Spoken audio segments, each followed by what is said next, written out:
एका गावात सुमन नावाची एक गरीब पण भक्तिमान बाई राहत होती. तिच्या घरी छोटंसं देवघर होतं आणि त्यात ती रोज प्रेमाने लड्डू गोपाल यांची पूजा करायची.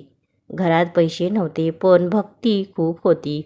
दररोज सकाळी ती गोपालला अंघोळ घालायची, नवीन कपडे घालायची आणि थोडासा साखर तुपाचा प्रसाद ठेवायची. एके दिवशी घरात अन्न नव्हतं.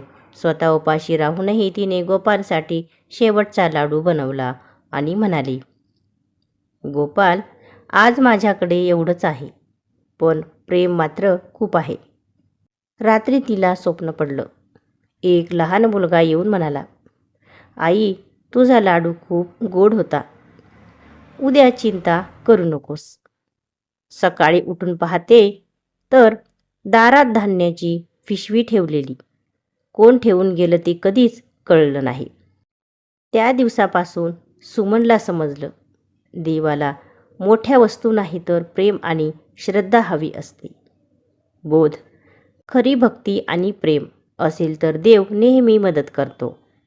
देवाला दिखावा नाही, मनाची शुद्धता महत्त्वाची असते. तर मित्रांनो, कशी वाटली ही गोष्ट ती कमेंटमध्ये नक्की सांगा आणि चॅनलला नक्की सबस्क्राईब करा. धन्यवाद.